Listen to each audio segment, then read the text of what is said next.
Hello all, welcome back to Consciousness Rising. Got a lot of content planned, as I said, and I want to go back to tarot today and get back on with what I was doing when I'm going through the major arcana. If you've been watching my channel a while, you'll know I'm really passionate for tarot for many reasons, because it opens up that right side of the brain, and that is what is attacked a lot. Children, as I've said in my children development video, they're left brain dominant because of education. So what the tarot does, and indeed all the divination arts, is it helps to open up that ancestral mind, that deep unconscious, that right-sided sort of intuition, which is, that's our gift in life, and sadly it gets cut out of us. So I'm very, very passionate about the tarot, and we are on, it would be the third card in the major arcana, but it's actually card number 2, and that is the High Priestess. This is quite, I think this is quite a deep card. I think it's very, very beautiful.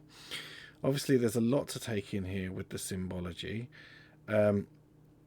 Obviously, one of the first things you notice is the fact that this is a seated and fixed card, whereas the Fool and the Magician were both stood.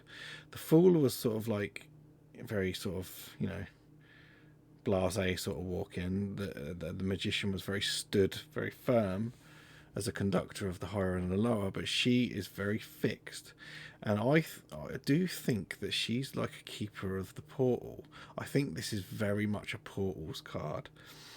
One thing, anyone with an idea on Kabbalah will notice that actually behind her is the Kabbalistic tree of life. Now, as I've spoke about before, I know a fair bit about Kabbalah as well, and these arts are meant to be studied together, and this proves it again. All the answers you seek are in the cards, just like the maker of the cards, I think, is, would probably be the Magician. He's a high magus, whereas she, to me, I mean, she represents a lot, but she, behind her there, the fact that there is the Kabbalah, the tree of life, she is the keeper of the mysteries, and she actually also represents, I think she is the tree. So we're into very, very deep esoteric knowledge here. One thing you will also notice as well is the B and the J. Obviously not a sexual joke, but Boaz and Jachim, they are from Freemasonry, and they're pillars of knowledge. Now, I find that interesting as well, because we are dealing here with the number 2.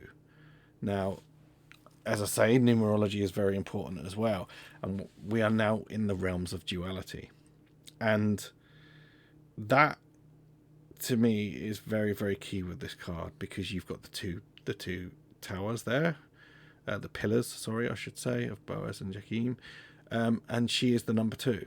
So the 2 is represented by the towers, also by the paths on the tree of life, because you can't actually see the middle path, which is interesting. You could argue, is she the middle path? That's another interesting. That's actually only just come to me as I've been looking at it. You see the moon down there. So this is a very lunar card. It's very much to do with that lunar phase of our consciousness, and she's holding a scroll there. And that is, you'll see the word Torah. Now, when that actually means way. So this is the way. So, and also the tree is a path. It's a path that we can go up. We can go down the left-hand path, we can go the right-hand path, or we can meet in the middle pillar, as it's known. And, very interesting. She's got the cross there. And the cross is nothing to do with Christianity. They stole it, just like they stole everything else. The cross is the 4 directions, north, east, south, west, and it's also the 4 seasons. It's nothing to do with a make-up sky fairy that didn't exist, that was supposedly nailed to it. Absolute crap. I'm going to go on, I've got a video planned talking about archetypes, and actually how, all these religious figures are archetypes. That they didn't actually exist. Jesus didn't actually exist. He's an archetype. But yeah, interesting that she's got the cross there, so she's representing mysteries, the 4 seasons, the 4 north, east, south, west, the directions, everything. There's a lot to garner from this. I will point out as well, actually, because we're in the realms of duality, I do want to talk about duality here because I think it's really, really important. I've written here, because we're talking about dualism, dualism is everywhere. And you hear a lot of people, wrongly, because they are wrong, say that, there's no duality. Duality is not natural. Yes, it is natural. And I can't believe that people can't notice this. It's everywhere. These are just a few that I've written down. So you've got life and death, polar opposites, male and female, higher and lower, inner and outer, conscious and unconscious, right brain, left brain, light and dark, right and wrong, good and evil, illusion, reality, day and night. I could go on and on and on. She represents the naturalness that is duality. And Michael Soren said something about a non-dualist. He said a non-dualist is a non-realist. And I think that is so true. So you get a lot of that in in the East a lot. I think a lot of this crap about getting past duality. Duality is part of nature, and it's something to be celebrated, not say that it doesn't exist, because that's just living in, cloud cuckoo land. So yeah, we are in the world of duality. The two, the one has now become the two. The one was the merging, the magician with he sort of merges all the four powers, doesn't he, together. But yeah, we are now in the realms of duality. Also, as being a portal as well, because she's feminine, she also, I've written down here on my notes, I've got my notes here, she would be what Jung would call, or Carl Jung would call, the anima. And that means soul. I'm pretty sure that means soul. Also, if you'll notice on her gown, if you look, in fact, I'll use the mouse here to just point this out. So if you look at the way her gown comes down here, it starts to flow. And that, to me, is water. Well, again, that feminine, it's the waters of life. Anyone, being a portal, a woman is a portal. You can only come to this realm through that of a woman. So that's, again, very, very deep card here. And where we're talking about the water, I'm actually going to come to in a minute, and that is also to do with the Egyptian connection to the cards. As some people say there's no Egyptian connection. How can there not be? I've pointed that out in earlier cards, but I'm going to point it out, the Egyptian connection here as well, because what she represents is something to do with Egypt. I also think about the collective unconscious here, and the racial memory that we have, the Akashic record, if you like. All of this comes into here. So yeah, very, very deep card. I am going to point out here as well, I count these on, if these were on the Tree of Life, the Kabbalistic Tree of Life. Now they're pomegranates here, which is interesting, but they are called Sephirot, which means emanation. So they're emanations.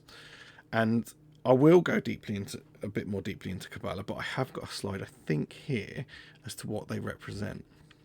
So this is just a real taster for what comes up in Kabbalah. So on the left there is the Kabbalistic Tree of Life.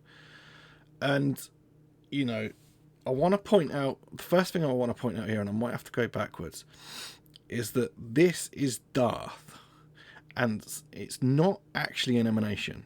If you look, it's actually behind the tree. So it's sort of like where it sprouts from almost, or the unconscious part of it.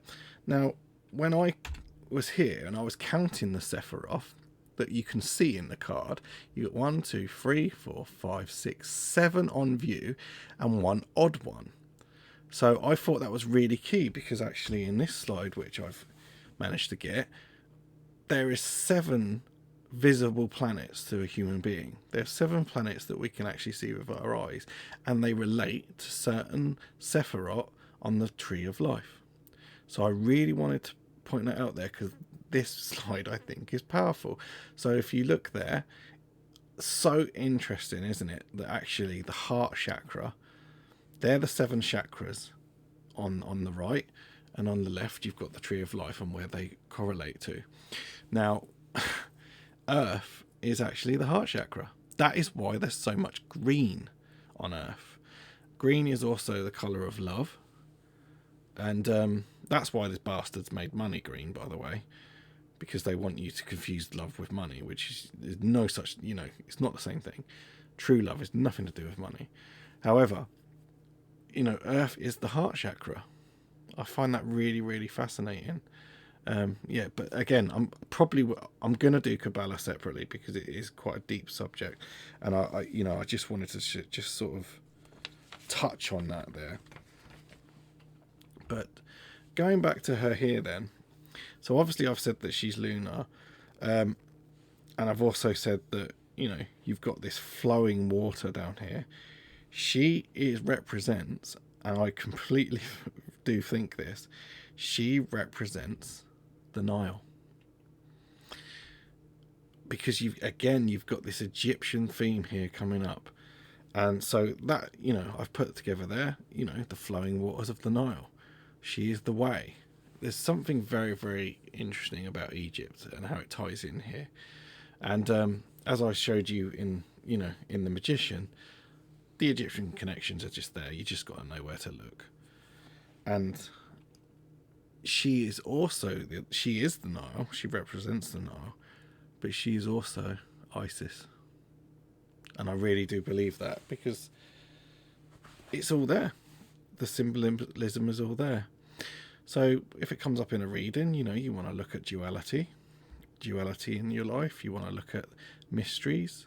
I do think it's a very deep card. I think it's definitely to do with duality. The Egyptian connections, as I've said, it's definitely to do. I think it's very, very much keeper of a portal, and I think the portal might even be the ancestral mind, the right side of our brain, and they're just all the sort of things that I think about. And also, I think Michael Saring pointed out something about the pillars, also referring to banks of the river, because I think pillar means banks. I can't remember that exactly. She's a moon goddess. She's Isis. She definitely is Isis. So hopefully that's a lot to chew on there, because again, these cards are fantastic. This is why I love tarot, because if you know what to look for, the symbology is so great. And I'm literally just pointing out a few things here. I know there'll be lots more that I've probably missed. I think this is also a card of introversion, and a very contemplative card that you sort of contemplate. I think it's dealing with psychic powers, the imagination, moods, dreams, all that sort of stuff. But yeah, I think it's the ancestral realm with being that tree, and she is the way. She is the keeper. She's the way. She's the way into this realm, but she's also the way to the deeper mysteries, which is what the anima is. Water is also a reflection, isn't it? It's where the one becomes two. If you look into a lake, you're no longer one. You're looking back at yourself, so you become two.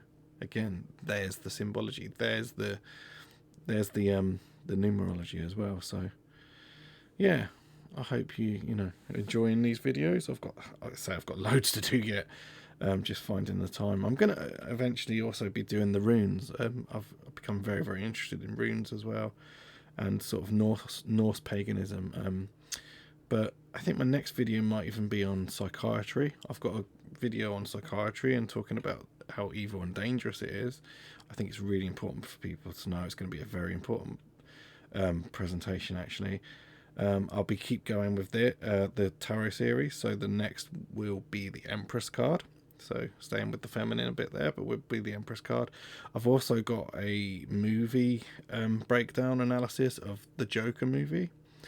That one's taken me a long time to do because it's quite fiddly. But yeah, loads to come. And I hope you enjoyed this one. So take care, guys. See you in the next one.